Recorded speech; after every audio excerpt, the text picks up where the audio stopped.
Good evening, everyone, and welcome to another week of the Rudra Loka podcast, or at least that's the tentative name until we decided one. President Trump is attacking birthright citizenship as a way of tackling illegal immigration. It's been defended by the Constitution for over a century, originally created to allow descendants of black slaves a pathway to citizenship.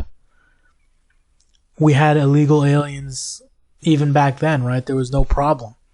We just keep statistics now, so that's the only difference, that we can actually make a change into minimizing the number of illegals in this country. But rest assured, our predecessors, our ancestors knew what to do, and they decided that even though there are illegal people here, that birthright citizenship is a necessity, that you're not responsible for the circumstances in which you're born, and as long as you're culturally adjusted, you're allowed to be a citizen in the same way as everyone else here and be afforded the same equality and sense of opportunity.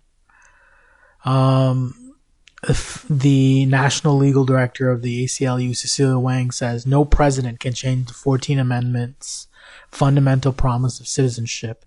And I tend to agree with that. I think these are problems that have been largely solved over the course of the years by our forefathers. The logic is understandable, though, and you can see that President Trump is on the right path. He's seeking an answer for all the illegal immigration. And you can see that he wants to deter illegal immigrants from, having anchor babies here. But anchor babies sometimes grow up without their parents, and that can be dangerous. We can't control the individual risk tolerance of these illegally immigrated individuals. So we shouldn't necessarily make it that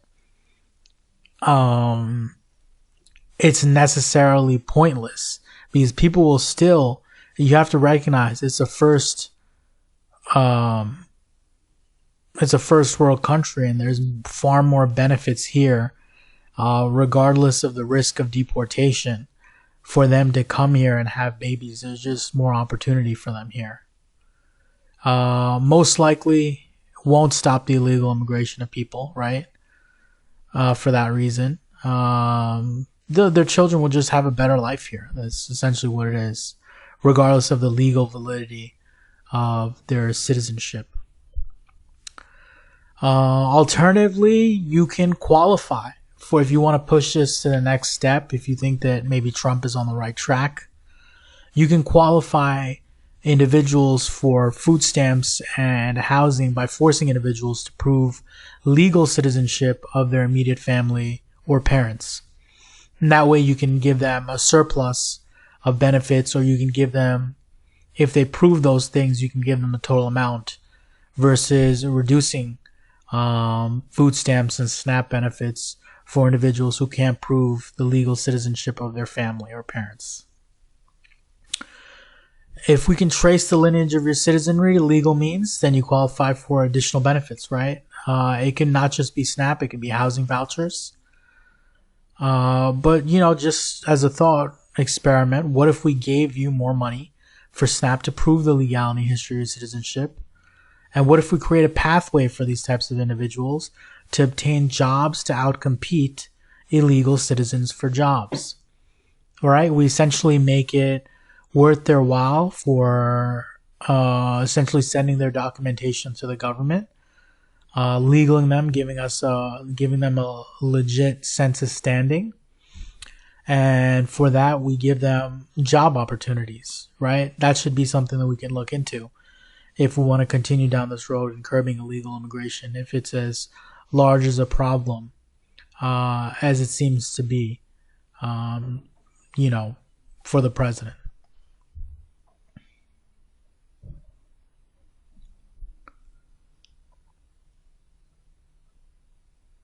Yeah, I mean, you can. I'm basically just saying he's on the right track here. We just see where all his priorities lie.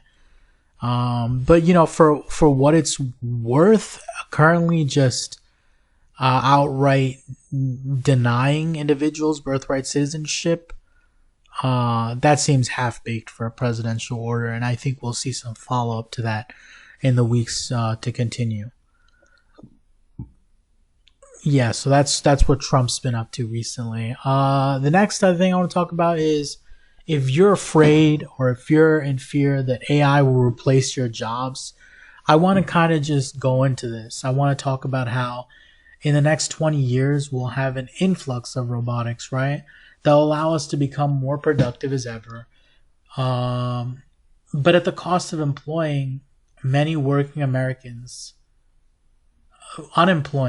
at the cost of unemploying many Americans and replacing them with that same awe-inspiring technology. At the same time, we're developing AI tools to help us develop our skills alongside these robots. That's what we need to be worried about. We need to be focused on ChatGPT and all of these other apps and the way that AI is incorporated into even search to help us get ready to take on that responsibility to engage with robots that are super intelligent or as intelligent as us, who could essentially do the same job as us. So there's still a lot of room for fine tuning for those types of robots. And we're essentially learning the game of how to interact with robots, as I was speaking on last time in my podcast, that we have to learn the language of these highly intelligent machines. And there's a lot of stuff that we have to do before we are granted all of that technology that makes our lives so much easier. It's very much a gradual thing that we'll essentially get used to all of the AI tools that will make our lives easier and give us more time to pursue the things that we love, right? And that's just what it is. You shouldn't be worried about them coming in like 5 years and just replacing your job. I think we'll have plenty of time to develop skills and basically learn how to use AI tools to help us do our jobs better and help us become productive well before the robots just do the jobs themselves. I think that we'll be able to realize some of that productivity before the robots get a chance to do it themselves. So it won't just be from like 0 to 100% productivity. The AI tools and the humans employing them will be employed for the foreseeable future, at least for the next 10, 15, 20 years. And will slowly chip away at that productivity iceberg until we're able to pass it off to robots who will just do it themselves and save us the time to pursue other creative things. Yeah, because, we shouldn't worry because ChatGPT and other AI apps still cannot multitask as efficiently as humans do. And they're just currently saving us time on things like managing calendars, summarizing reports, or sending boring emails. Fear not, as those tools still cannot comprehensively analyze all of this data that we have and recommend a course of actions. You still retain even the autonomy to use them in the first place, right? No one's putting a gun to your head and saying open ChatGPT, right? But be warned, people who have AI skills are definitely in red hot demand right now and will be in the foreseeable future, because as more tools are developed, our lives will become vastly more easier and efficient.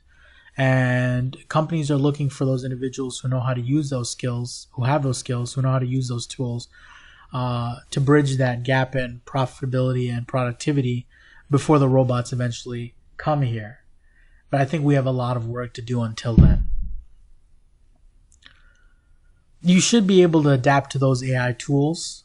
And that seems to be the highest valuable asset for an employee right now, is just to gain that adaptability to use those AI tools and have those skills at your disposal. Then you should be fine for the next 20 years. Just envision these tools are going to get better and smarter, like I said, make us more efficient. I don't think we're near, when people signal doom, trouble, and bubble and trouble, I think they're really going over the boundary here, because I don't think we're near any sort of singularity that will wipe out the productivity of humanity anytime soon, rendering us obsolete because we're still giving information, right? We're still giving information to robots and setting parameters for AGI and AI apps and tools. This is very much a gradual process that we'll see play out throughout the next couple of decades. But we're just not giving this away. There's ethical reasons. There's so many reasons to not just give all the data to robots, because they could necessarily, if we don't code appropriately, the minimization of things like racism or bias, it can lead to all sorts of problems. It can lead to a robot trying to, endorse Mecha Hitler or something. We can have a Mecha Hitler scenario, or they could be essentially justifying atrocities and genocides. And there's a whole host of situations they could come up with if we don't take the necessary steps in ensuring that the appropriate measures are taken to ensure the ethicality when it comes to using these aggressive machines, these hyper optimized machines like robots and AIs that are connected to bodies, essentially a robot, right? It will lead to more creativity and innovation with us developing these skills. We're still working out the ethical implications. We're going to grow in basically lockstep with the heightened innovations in robotics and AI, and we'll be in a much more comfortable position to hand off the baton to superintelligence or general intelligence when the time comes. Granted, we have all these tools available at our disposal that are not sentient, that are not capable of taking over our jobs, and that we'll be able to use some of the same resources that are available to robots. They're just automated, so they don't have to take breaks or eat or anything like that. But we'll essentially still be using the same tools. We have so many tools to build currently. Take, for example, an AI-produced app that teaches you origami or dancing for free. We can still skill up and make our resources wildly affordable before we wallow in joblessness, for example. There's still many apps to be created, many things to be learned. And once applied superintelligence or something along the lines come where even doctors are being replaced by robots and essentially no one has a job, we'll have way more apps. We'll have way more tools at our disposal. We can be as creative. We'll maximize our creativity essentially before we have a problem finding a job. And, when that time arrives and, we have the ability to adapt to that sort of situation, we might even receive a universal basic income, making getting a job totally optional, if not completely obsolete. But the idea of a universal basic income anytime soon is too pessimistic. We just opened up the government that's shut down because of disagreements over healthcare accessibility. There's still a lot of stuff that we have to work out psychologically, politically, before we can have, or we can basically trust a robot to handle human affairs to the degree that they write legislation for us and determine the well-being of a nation. I mean, in theory, we could have used AI tools to solve this issue of the government shutting down and the disagreements between healthcare subsidies. We could have solved that issue by creating an automatic continuing resolution that would have stopped the lack of funding for food stamps or federal workers that were being furloughed in the thousands, right? We're still developing our ability to sympathize and work together with AI tools before we can be comfortable with giving them enough data or autonomy to be able to do the job of a politician. Like I said, there's still many nuanced things and many tools that we have to invent that automate our lives and give us basically the time to wonder if it's worthwhile. And, just this interaction between machines, AI, and humanity. Once we've relieved ourselves of some of the burdens of the most time-consuming things like sending emails, like I mentioned, or setting up meetings, working a calendar. And once we have enough, when we can decrease those meetings and we have enough time to fantasize about the future and the effects that having such technology has on our society. Once we can process all those things, then we might be in our best interest to actually give super intelligence a chance when it comes to robots and machines. But until then, I think we can put our hand on the trigger and just ethically watch, basically, and guard how much information and how much responsibility we're giving applied general intelligence or robots.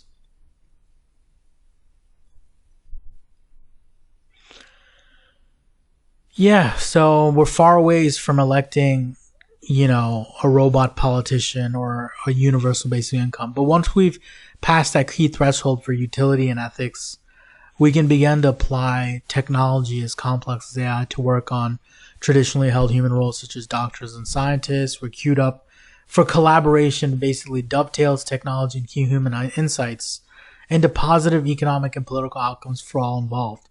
So there's definitely a lot to look forward to in the future.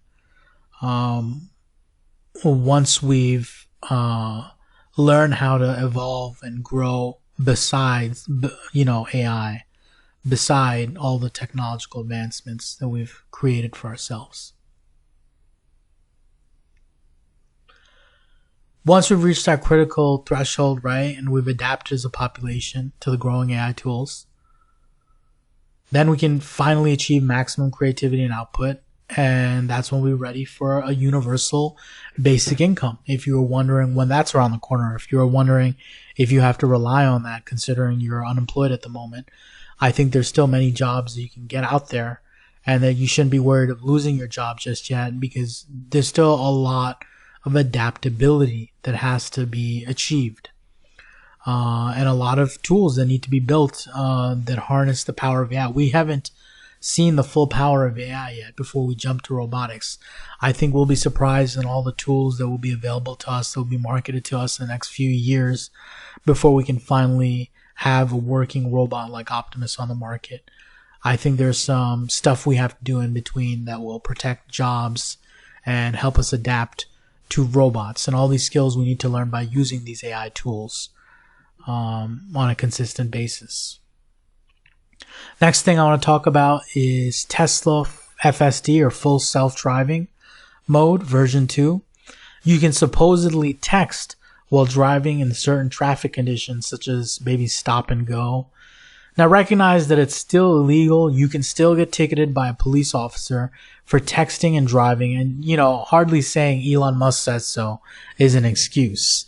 So, take that with a grain of salt when he's saying that it's become even more safe to use.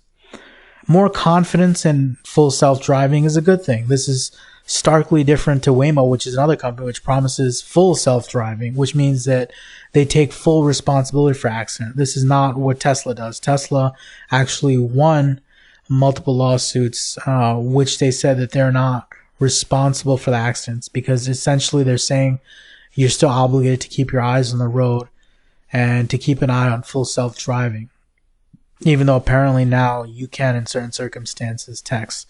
But I wouldn't if I were you.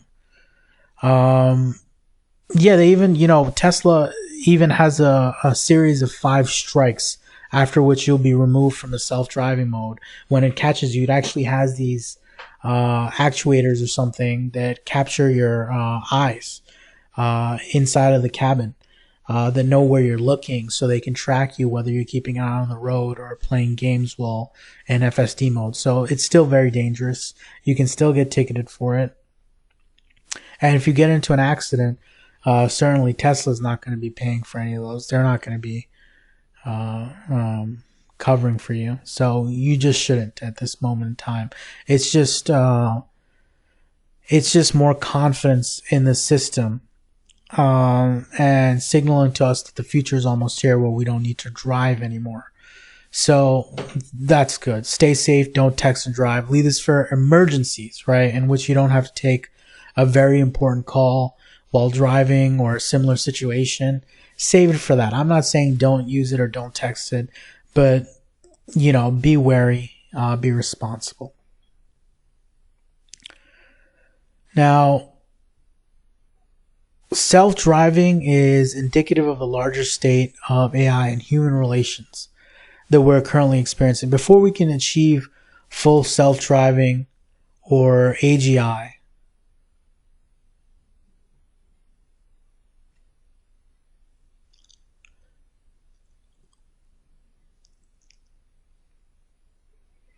we'll still have to keep our eyes on the road. Permit me this analogy, as it's strikingly similar.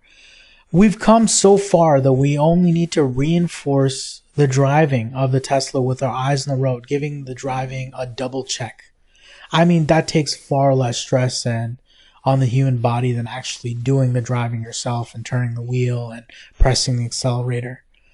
For most of our history, this wasn't the case, and driving needed significant attention. But we recognize now that the ability to free up some of this cognitive load, we have this ability to free up some of this cognitive load. We shouldn't hurry this process, as it can be dangerous.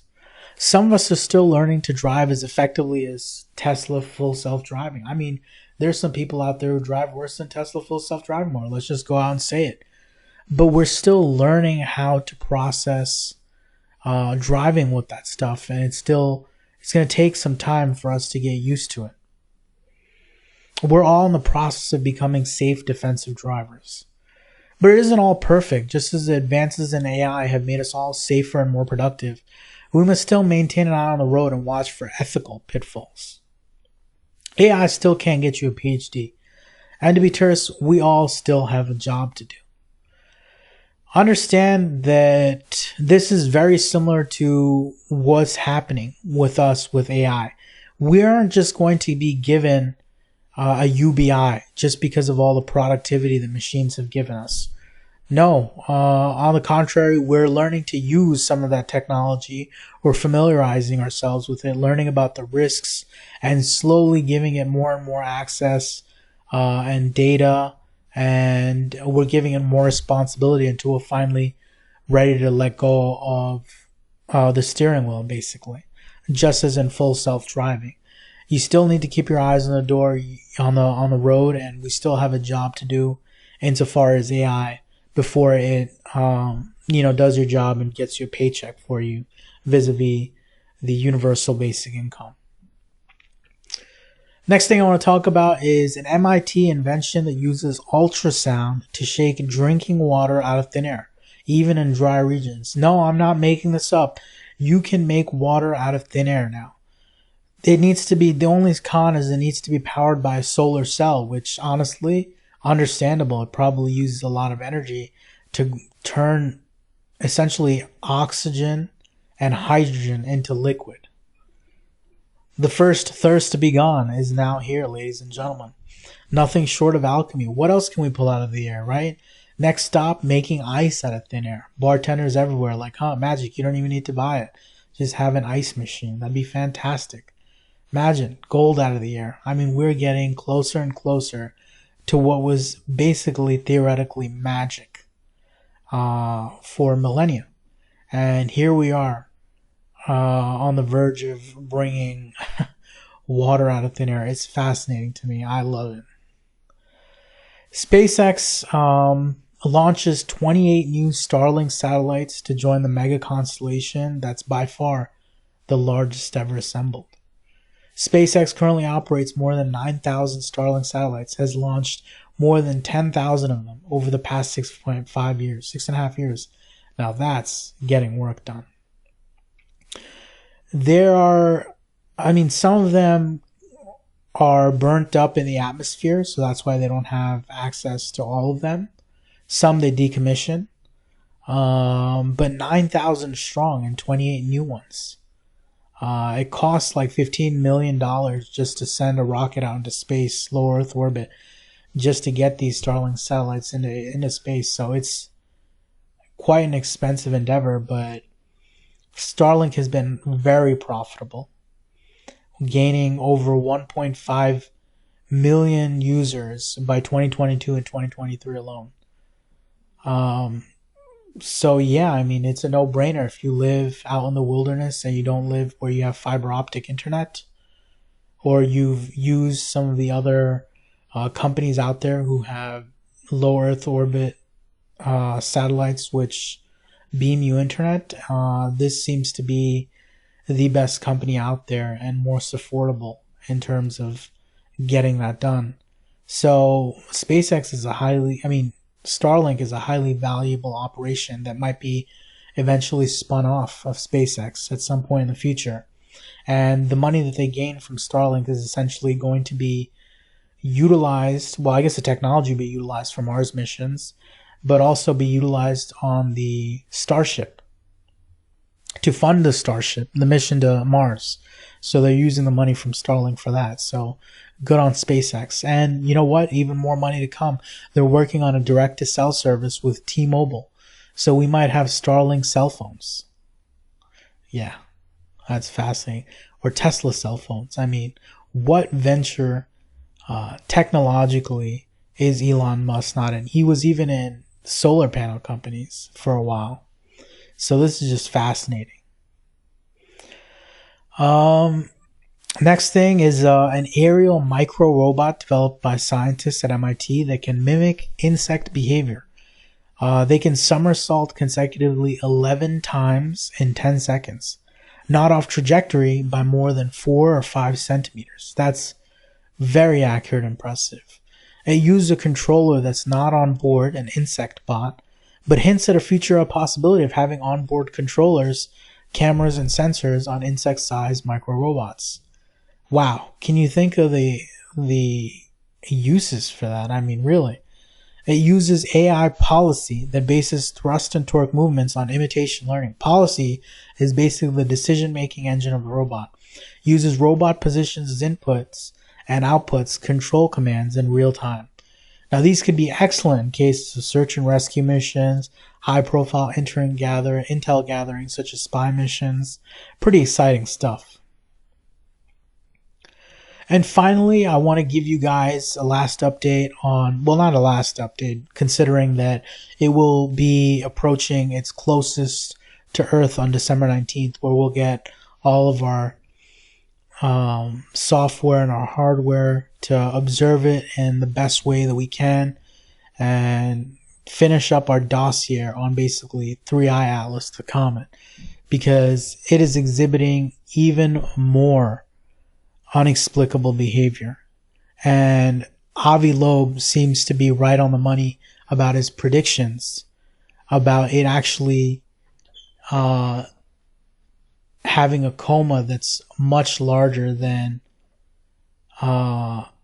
anticipated because of its small nucleus. Well, I'll go into the details in a few moments. But basically, under known physics, solar radiation pressure pushes dust away from the sun, producing a tail that flows anti-sunward, right? All the solar radiation is pushing a tail of dust and gas away from the sun because that's how strong solar radiation is. Yet 3i Atlas continues to project material toward the sun, a behavior previously observed by astronomers in Hawaii, Utah, Italy, and Spain, but rarely this cleanly. So it has been observed by comets, but never this cleanly. And it still doesn't make any sense.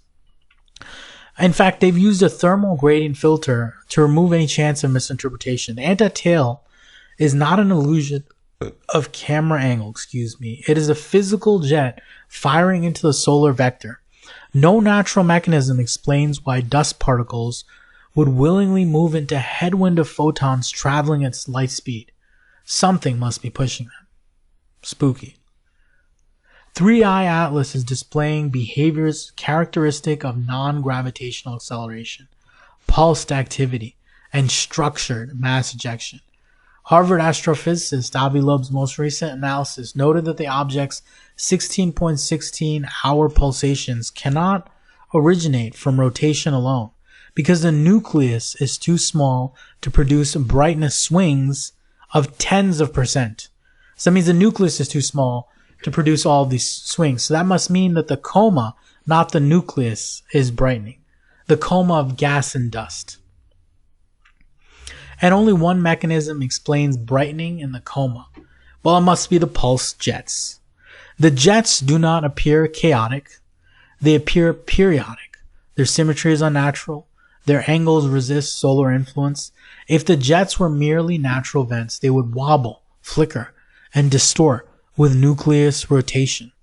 Yet here, even after a full rotational gradient pass designed to reveal structural deception, the jets present as disciplined beams that places squarely in the territory Avi Loeb warned would be the dividing line.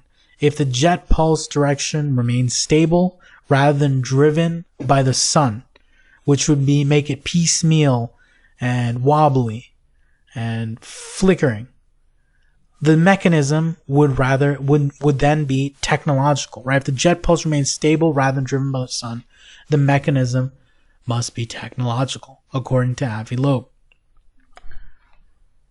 Over the past month, images of 3I Atlas showed multiple jets. If the mass lost in the jets is pulsed periodically, the resulting coma would display periodic variability in its scattering of sunlight as well. For a technological object, the direction of the pulsing jets could be arbitrary and not necessarily pointing towards the sun for a technological object. Yeah, a movie showing the periodic brightening of the jets around 3I Atlas over several days can reveal whether the jets are natural or technological based on the orientation of a heartbeat pattern relative to the sun. So we could theoretically just create a movie of this stuff for a few days, and we can tell whether the jets are natural or technological based on the pattern, the heartbeat pattern. Now, December 19th will be the closest Earth will ever be to 3I Atlas. Excitement, I know. One of the most intriguing objects to pass by our solar system ever. And granted, it's taking an approach that's one of zooming by our solar system and not attacking it. But who can be certain, right? It's not deploying weapons. Who can be certain if it is deploying extraterrestrial technology in our solar system to one day hope to return? But take these with a grain of salt. If nothing bad has happened in our billion-year cosmic history, why should it start now? This just makes me excited about the possibility of extraterrestrials in our cosmic neighborhood, even if they are far more advanced. There seems to be some sort of unspoken rule about making explicit contact with other civilizations that aren't as technologically advanced. To this, I say, as any person who's not as technologically advanced as any other civilization, I would say welcome. And this is pretty exciting to me, considering that it must be far more. Like, it must be Fermi's paradox, right? If there's so many aliens and stars out there, why aren't the aliens here yet? It must be because they're undercover. They're already here. They live amongst us. So this just goes to maybe justify that theory a little bit.